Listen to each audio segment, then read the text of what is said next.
Good afternoon, everyone. Good afternoon. You're all very welcome. Thank you for being here in person for this event. Just to let you know that this is a hybrid event. That's the aim anyway. So you're here and we have a number of people joining us also online as well. So we'll be talking through this microphone for the benefit of yourselves, but people online as well. And we'll try and have a Q&A involving everybody at the end. So very welcome to everyone here in person and everyone who's joining us online as well to this seminar this afternoon. My name's Colin Harvey.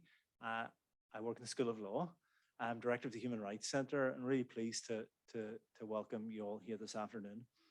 I'm absolutely delighted to say that Alyson Kilpatrick joins us today for this seminar. And the aim today is to have a relatively relaxed and informal conversation, as relaxed and informal conversation as you can have when you're trying to do these sorts of interactive events. Ultimately, I think we're very, very fortunate to have Alyson as our, is it fair to say new Chief Commissioner? New Chief Commissioner of the Northern Ireland Human Rights Commission, started in September 2021, so that's newish. Alyson is also a QUB Law graduate as well, so another example of successful graduate from the law school here that we're welcoming back. I could spend the rest of the seminar listing and talking about Alyson's career to date. She has extensive litigation experience. She's very, very widely published, but just to mention a number of key roles that she's held from 2009 to 2017, and as many of you will know, Alyson was the Independent Human Rights Advisor to the Northern Ireland Policing Board. 2016 to 2021, Special Legal Advisor to the UK Independent Reviewer of Terrorism Legislation. And recently also produced a report on an independent review of the European Convention on Human Rights Compliance of Legacy Investigations, known as Operation Canova. And as all of you will know, legacy and human rights compliance is very much in the news today and this week. I could continue for the rest of the afternoon, but I won't. You don't want to hear from me.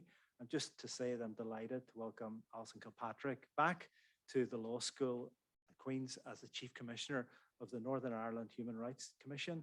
And she's going to talk about, in defense of human rights, who cares? Question mark, no better person, Alyson Kilpatrick. Thank you very much.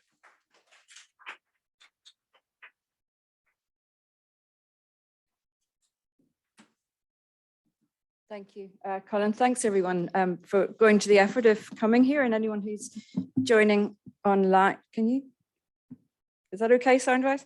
For anyone joining online, we don't often get an opportunity just to have these sort of conversations about human rights. So I really appreciate being asked here today. It's my great pleasure to be back to Queen's and a real honour to be invited to say a few words by our very own human rights defenders at Queen's University Human Rights Centre. It's generally recognised that a human rights defender is a person who acts to address any human right on behalf of individuals or groups. Now, the present government, in its paper on human rights defenders, and there's a caveat to this, it was mostly referring to those working overseas, says this. This was in July 2019. Human rights matter. Those working tirelessly to defend human rights matter.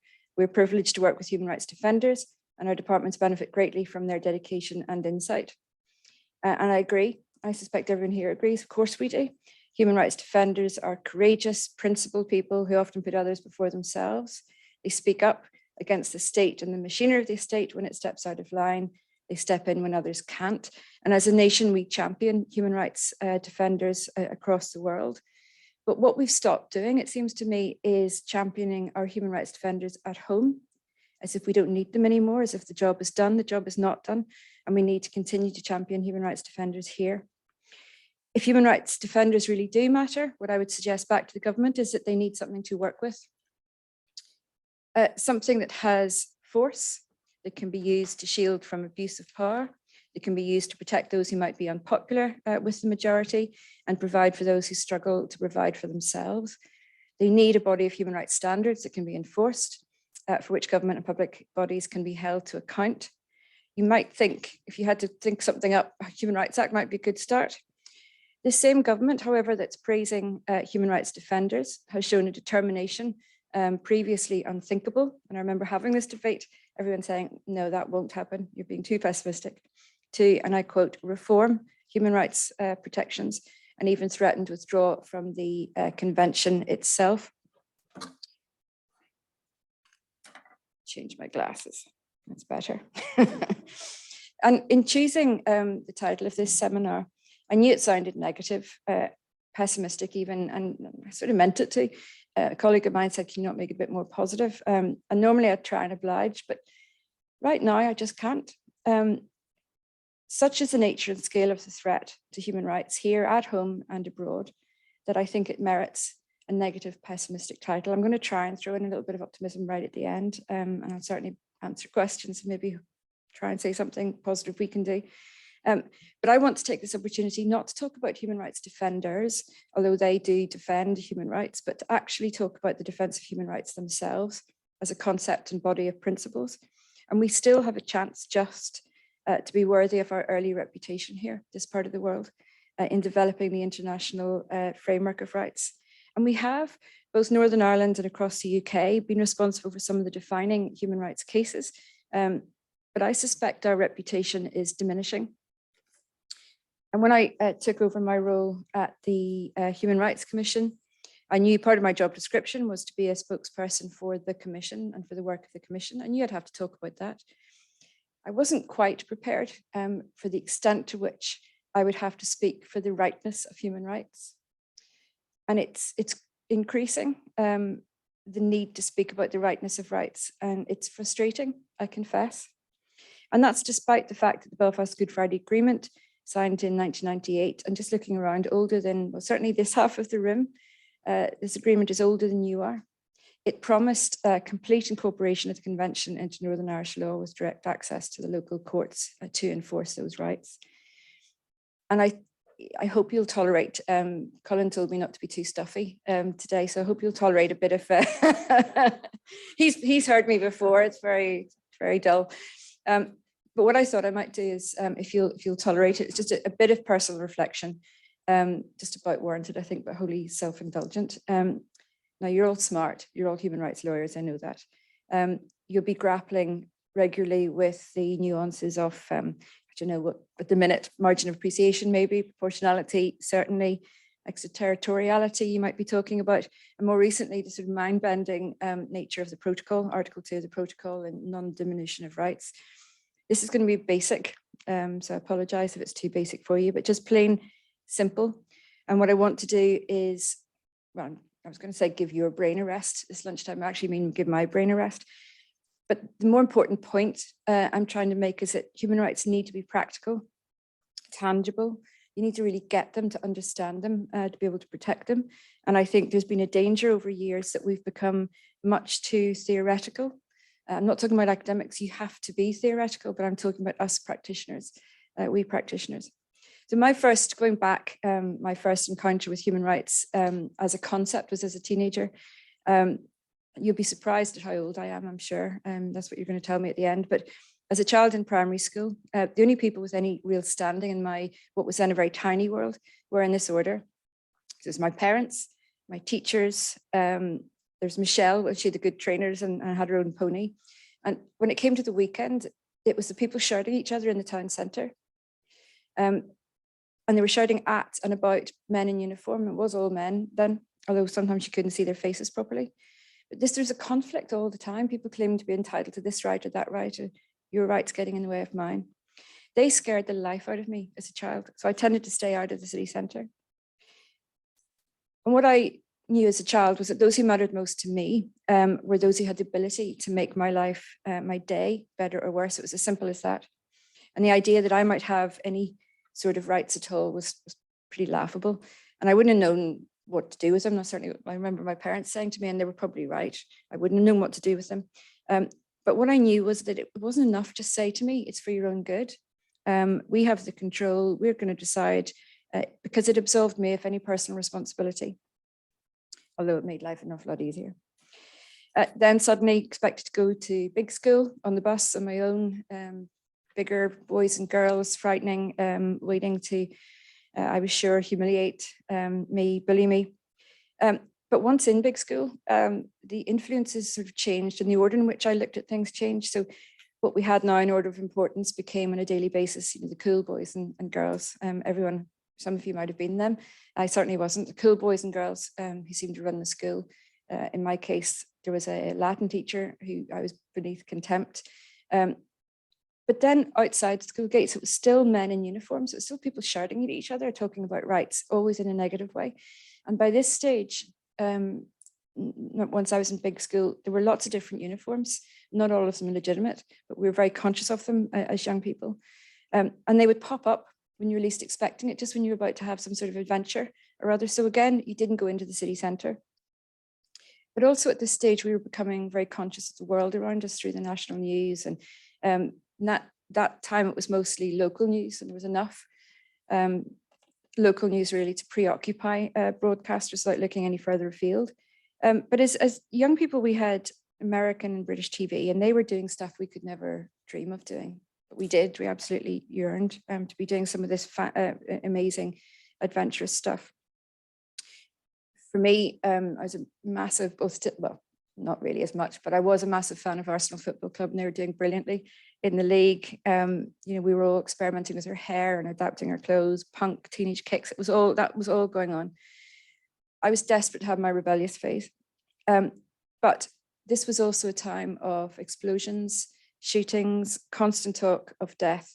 And the men in uniforms were everywhere. They were on our TVs, they were down the bottom of our lanes, they were in the city centre. And as I say, not always legitimate, and not always even the legitimate ones could you feel entirely confident around because of what the news was telling us. Doctor Who would be interrupted routinely. And I always remember, Colin Even's too young for this, but calling on key holders to go back to their premises because suspect device had been found. That was the time we were living. And it was just as we were getting ready to embrace all of this, we were told where not to go, what not to say, someone stopped you, what not to wear in case they identified what background you were from, etc., all for our own good. But also at the same time, so I'm piling on top of each other, reflections, European Court of Human Rights in Strasbourg was really starting to say something, and it was really starting to reach here because some cases were coming from here. Now, Bryce Dixon, in his brilliant book, refers to this as early fumblings with the convention. I just love that as a chapter title. And it was definitely a time of early fumblings. Certainly, you can describe much of what I did other than fumblings. But to give a couple of examples, Strasbourg Court at that time found the United Kingdom to be in breach of the European Convention on Human Rights for the way it treated detainees, even those alleged to be responsible for the death on the streets that we were seeing on a daily basis. And this, to someone like me, was mind-blowing at that stage. For the first time ever, I heard people talking about fundamental rights. And the reason this was so mind-blowing is that these rights were owed to everyone, regardless of who they were, what they'd done, what we thought they might have done, what they might do in the future. And for the first time, it seemed adults were acknowledging there were limits to their choices. And simply saying we know what's best just isn't good enough. It's not enough just to keep everyone safe. We could lock everyone up and keep us all very safe, but that's not a society I certainly ever wanted to live in. There were standards then. This is what the European Court was telling us. There were standards that meant something, standards that anyone and everyone could rely on, and standards so powerful that they could be used against the state itself, the state that made the laws. And this is absolutely critical today to remember what human rights are about. They're about rights against the state. And I sometimes think in the discourse today, the state is claiming the one to have the absence of rights and to be asserting its rights over us as citizens. But I won't get political. I later learned that there were weaknesses in the European Court. It could have gone further. It could be a little bit political at times. There were lots of limits procedurally as to what you could do and how you would get there. But even as that teenager, it was absolutely crystal clear to me that this somehow meant that I was going to be safer. And those who I loved were going to be safer. Because if even the ones who were suspected of doing wrong were protected and were entitled to a certain basic standard of decency, then that surely meant something for the rest of us.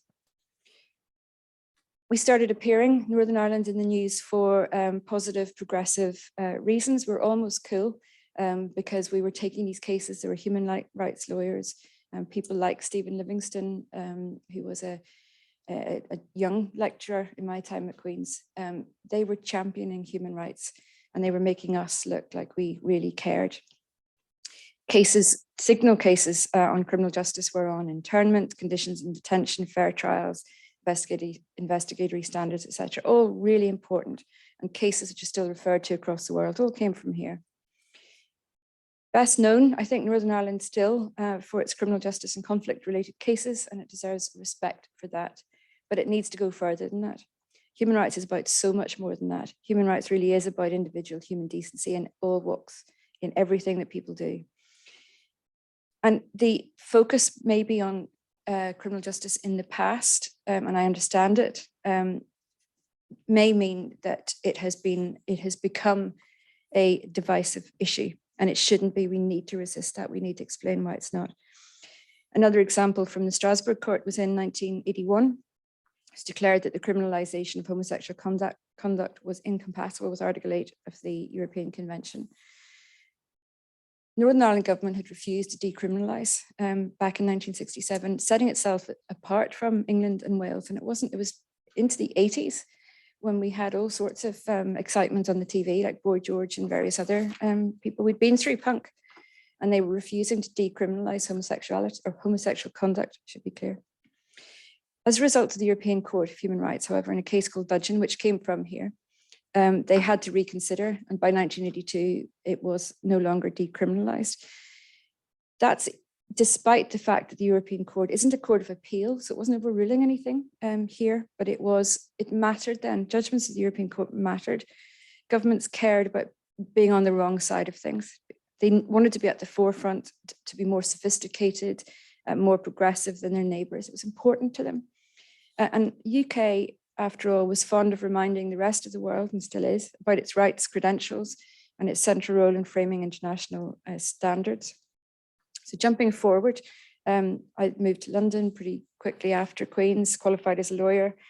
And then, talking now the early 90s, the homelessness, poverty, sheer desperation that I saw just hit me between the eyes. I decided, and again, I really put this down to Stephen Livingston. He sent me off saying, do something good with your expensive education. I was going to be one of those lawyers. It was cool, the sort of trendy one, social conscience. I didn't have much of a head for anything else, to be quite honest. Commercial law didn't really appeal to me. But I got into the courts in London, equipped with all of this sort of important zeal and vigor, and I was hugely disappointed. I went in, and I remember it, I will never forget it probably. I went into a courtroom in a little ring binder. I had a copy of the European Convention with me for the judge, and he took one look at it and he said, do you have any law for me to look at? And I held it up and he said, no, do you have any law for me to look at? And as I got weaker and shakier, his actual words, and I wrote them down at the time to tell my friends, because I'm sure I must have been singled out for ill treatment. I'm not wasting time on this. Take it back to your damp bedsit and leave it where it belongs. So that was his view of human rights. But the point I'm making is there's nothing I could do about it, apart from whinge and go back to my damp bedsit, which is what I did do, and feel a complete failure.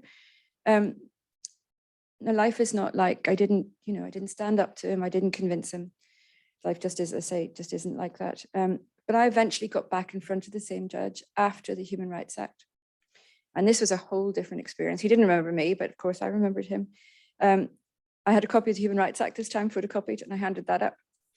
And he sort of, and he realized, he knew he had to apply it, and he knew he had to read it. There was nothing he could do.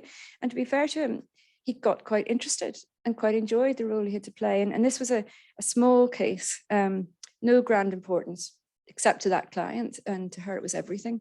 It was a human rights argument and relying on Article 8 of the Convention to prevent her from being evicted from her council house.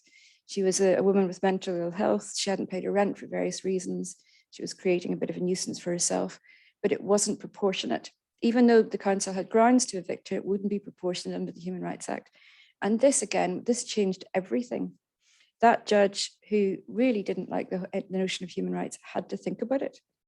And he had to go through a process. Was it proportionate despite everything? And he could not be satisfied with any good conscience that it was proportionate.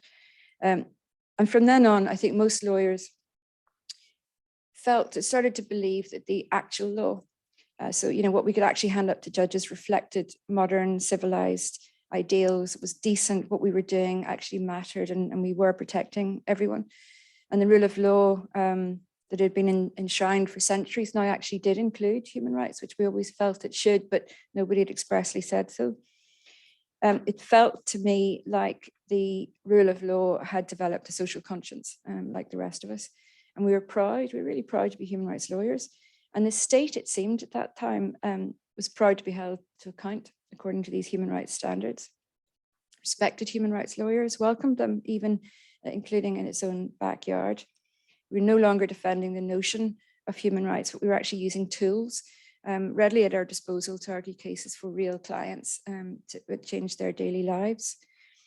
That is the end of what was my very sort of indulgent tour of the good old days, because in the blink of an eye after the Human Rights Act was enacted and we all started getting used to it, the government that introduced it and hailed it as bringing rights home began its own anti-human rights rhetoric.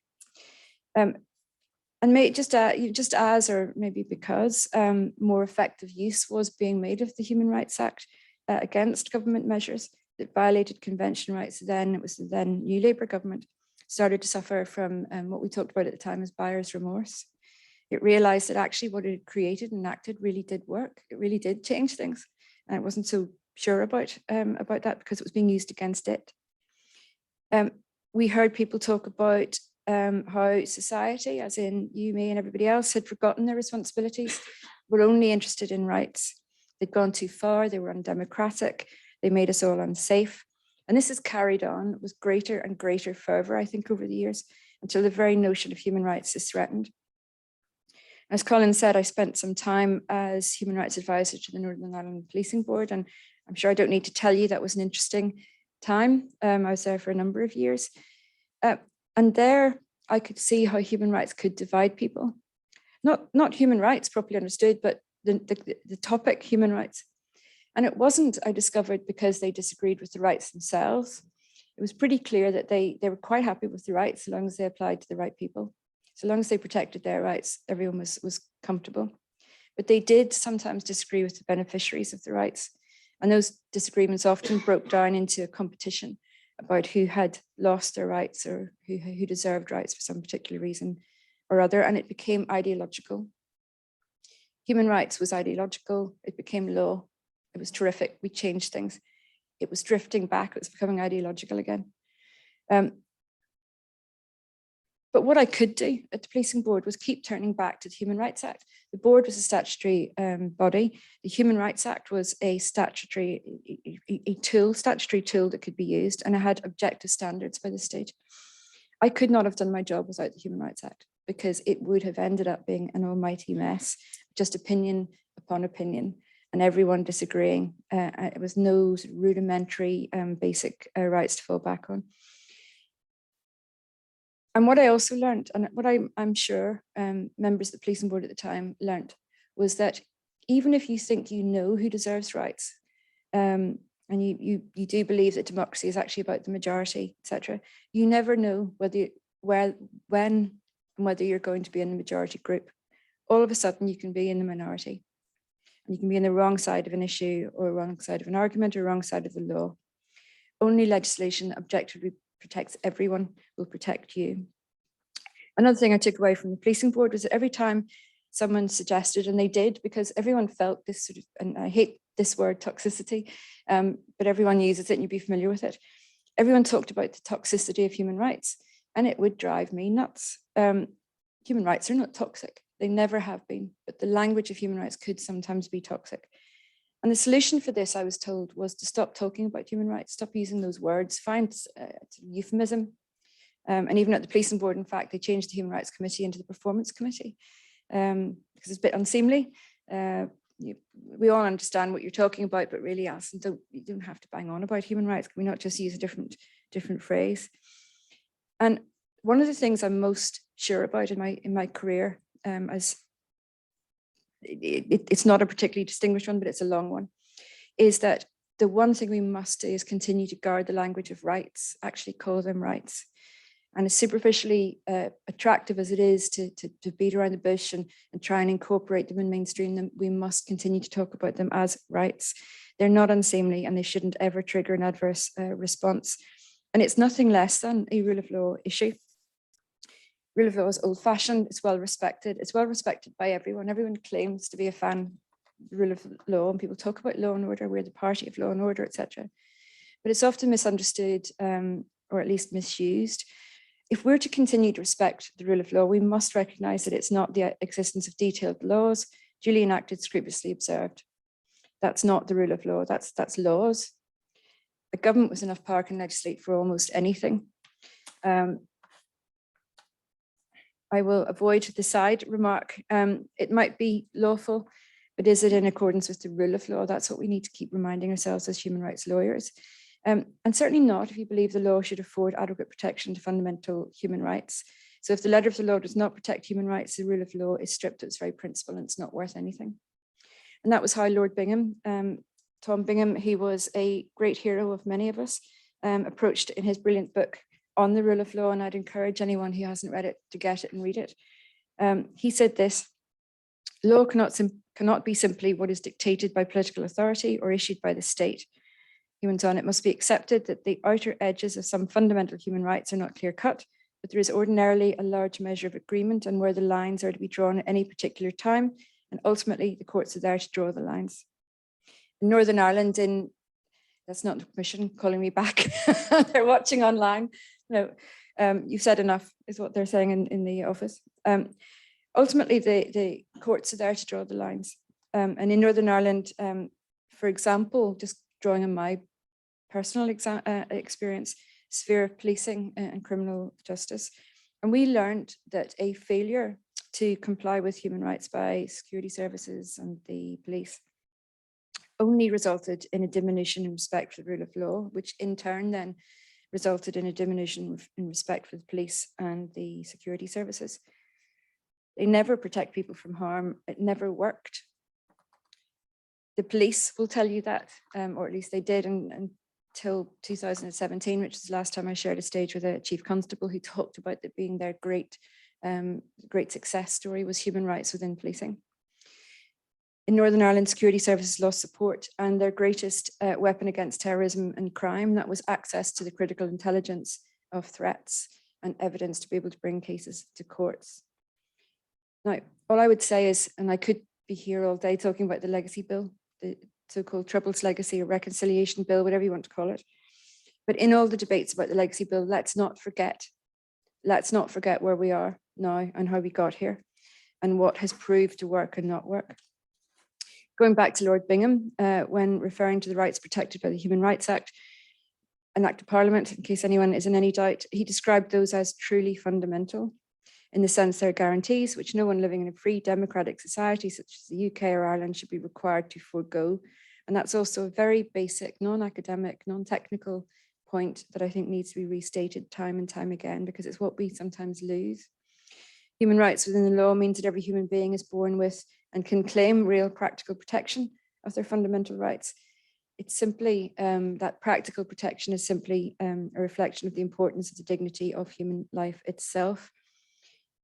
Instead of treating people with respect for their dignity, as human rights law requires, what I fear might happen or is happening or is that we, the people who need protection currently quite so much, demand others to give up their rights. A wee bit easier and a wee bit cheaper. Is that me? We ask people to be dignified, silently dignified in the face of violations. And there is no dignity in that sort of silence. And that's why we come back to, we must defend human rights. There must be human rights defenders. We must defend individuals and the whole concept of human rights. Silence in these circumstances can never be dignified.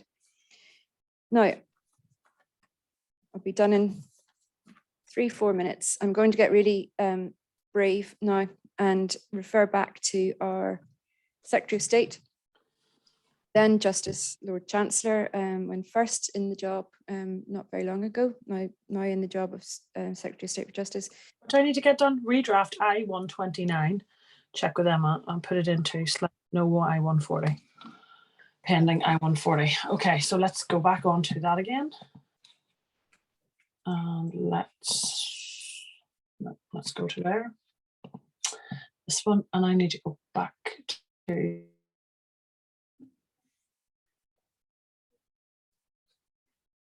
That might have been more interesting. Maybe we should have continued.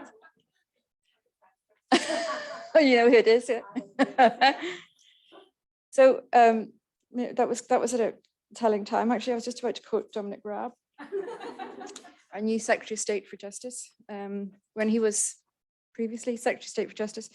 But what he said was this, and I don't disagree with him. The COVID-19 pandemic has accelerated a number of negative trends, including the erosion of human rights and democracy. Super. But he goes on, in different parts of the world, it has provided an opportunity for unscrupulous and opportunistic governments to increase repression and flout international law. ... It continues, we are confident and ambitious about our role as protector of human rights and a beacon of democratic sovereignty. He pledges to continue, and is still quoting, to defend the international rule of law and the rights and freedoms of the most oppressed and most vulnerable around the world. This is the mission of Global Britain as a force for good. Against this backdrop, the UK played a critical role as a champion of open democratic societies, human rights and the rule of law. And I do not disagree with a word of that. However, what I go on to say is, why then the Bill of Rights bill? It's more than a technical amendment to rebalance, as it was put, rebalance rights. This bill, if enacted, will change, I would say critically weakens the substance, application and enforcement of rights. So rather than bringing rights home, which we were promised all those years ago, and incorporation, which we promised in the Good Friday Agreement, what it does is send rights off. They're gone, but they're gone. They're going back to Strasbourg if you want to find them anywhere. But those who rely on them, that's the most important aspect. And while I accept, people will say to me, there's been a reprieve, it's been shelved. I wish that were true. It has been parked, shelved, however you want to put it. It has not resiled, however, this government from the policy objectives reflected in the bill. It deliberately creates a hierarchy of rights and rights holders, which is the very antithesis of human rights, and everything that, when I had my very self-indulgent reflection going back to my teenage years, it's all that mattered. And it's still really all that mattered, that it applies to everybody. And there is no hierarchy of rights and rights holders. So if this policy returns, or even if a different approach is taken, but piecemeal, it's clear what is intended. And the Commission, I can now, speaking on behalf of the Commission, I think is deeply concerned at the effect on fundamental rights in Northern Ireland. What we're pretty sure about, and we've offered some advice on this both in writing and during a committee session, is that human rights will no longer be universally applied.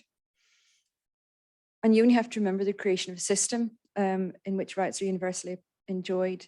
That was the signal purpose of the Universal Declaration. Go back to it and remind yourself. Human rights value everyone equally, even if others do not. Someone much better than me said that, Brenda Hale. But it really does encapsulate, it's not democratic to force your will on a marginalized or vulnerable smaller group. Added to that, people's access to court to complain about breaches, another bedrock of democracy and human rights, will be severely limited by this bill.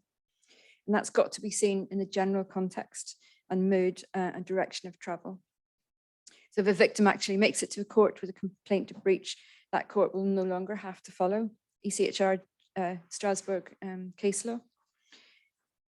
I'm just going to, before she goes, just introduce Rhiannon, my colleague, Director of Legal. Do please get in touch with her if there's anything, and anybody online as well. You maybe can't see her. Rhiannon Blythe, Director of Legal at the Commission. Really interested to hear all the issues that are going on. As I say, we want to be very practical and effective, but I know she has to run. So what I will end with is to ask you to remember, and those people who are talking about human rights, remember what it was that started to make a difference. It was the right of individual petition to the European Court way back. It was developments in judicial review in the 70s primarily, building on after that, which held public authorities and the state to account, and also the civil legal aid scheme, which was introduced. Those three things together, in my view, is what changed human rights. And it's what made the difference back then. And yet, over the course of the last few years, we've witnessed attempt after attempt to change all of those things, from judicial review, legal aid, right of petition to a court, etc., etc. Some might suggest it's deliberately to weaken the effect. Whatever about the intention, it is almost certainly likely to be the consequence. So I said I would try and going to end on a bit of optimism, and I actually did look for something, and this was the best I could find, but it actually not too bad. Polling by Setanta Res in 2021. I have no doubt you'll be able to point to something more recent than this, but it found that only 25% of people believed the Human Rights Act should be reformed. 68% of adults believed the Human Rights Act played an important role in holding government to account. So this notion that there is a manifesto commitment to repeal human rights commitments and that it's unpopular and it's undemocratic, the polls would suggest otherwise. So despite, and this was despite, this is only 2021 last year, despite the noxious debate around human rights at the minute, the majority of people are still very much in favor of human rights. And if they learn more about them and how they can impact on their daily lives, I think those numbers will only go up. The current reforms, you could argue then, are wholly undemocratic. Now, I'm going to end there, I think, because that was more of a stream of consciousness, which probably got me in trouble. I already realized, but it was very cathartic. So thank you. And I think all I'm trying to say in my title and also in everything I've said is that please do think about what we have to appreciate about human rights, really care about what's being done to them, and care now. All of us need to really care now, because we're certainly going to notice when we don't have them. And as the younger generation that I'm talking about, it's not fair for us to not pass on the benefit of them to you. Thanks.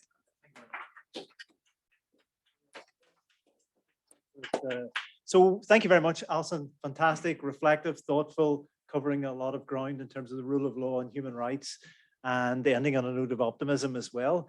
And what we're going to try and do now is we're going to try to have a question, answer, comments, reflections section from you all online and in person here. So really, if you would like to ask a question, make an observation, we've got Alyson here, Chief Commissioner of the Human Rights Commission, you're welcome to do so now. But what just to take the opportunity really to start things going is, while you're thinking on something to ask and online, is why the Human Rights Act has proved to be so resilient. Alyson, because one of the current government in its various iterations has been talking about repealing and replacing it or updating it for so long, and it maybe relates to your final point as to why you think the Human Rights Act at the time of speaking this afternoon still appears to be there. Why has it been so resilient? Yeah, absolutely. My view is that it is actually repeal of the Human Rights Act is not the main intention of government. It's become a proxy. This argument has become a proxy or a part of the culture wars. They realize deep down that it's what makes us civilized and decent, and that people like it for the most part when people understand it. And we have still a tremendous body of academics and practicing lawyers who have done a lot to make it unattractive to try and take it away by writing about it, threatening legal action if anything is done in relation to it. We have, I know it's not ideal, but we have a political system which has the benefit of an upper chamber, and thank goodness for them at times, I have to say, because the caliber of people considering or debating human rights there is exceptional. And I think that's all of those things combined is what's protecting the Human Rights Act. And also deep down, I think people know that it's a promise that was made. It would reignite the problem with Northern Ireland, and the protocol, Article 2 of the protocol, which ensures no diminution in human rights here, That was brought home, I think, again to the government, that it matters here, and it's going to be a problem if they get rid of it. So it's a difficult question, because if it is always under attack, how come it's still here is basically what you're saying. And I think it is just because there are enough people still championing it and realizing that it works, and also government realizing it would be a little bit embarrassing on the world stage if they didn't have it. Okay, anybody in the room like to raise a question? Anybody online? Because I'm just going to follow on with another question as well, and it's, oh, I won't. Here, let us know who you are. So if the reform was going to be the Human Rights Act still there, but we're not going to listen to the European Court. All of those like past judgments the European courts have followed them. Surely those are still good law. So it's unlikely it's going to go backwards. It's just not going to go forward. No, I wouldn't be so confident it's not going to go backwards. You would think if that's taken at face value that it will freeze in time, but human rights don't freeze in time. Not going forward is the same as going backwards, in my view. Social conditions change. Used to be that criminalization of homosexual conduct was fine until it wasn't, until the European Court of Human Rights said that it wasn't. So things change. And if we're not looking at Strasbourg, which is setting these very general standards, then and high level general standards, then I think we are in danger of going backwards.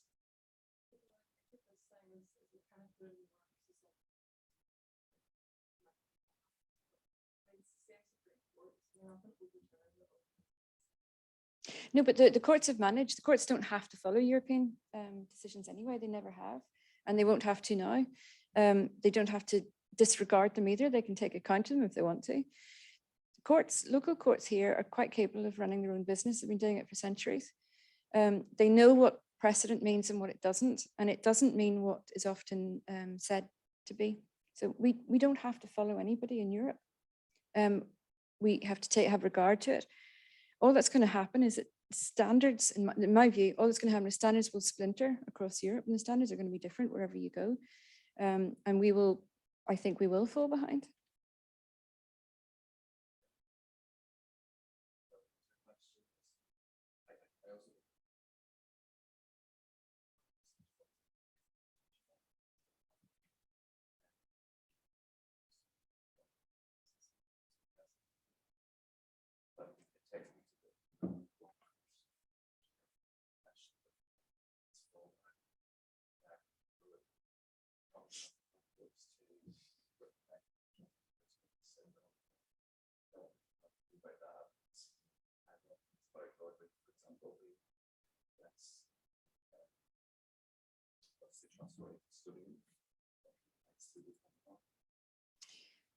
Yeah, I mean, I've read those as well.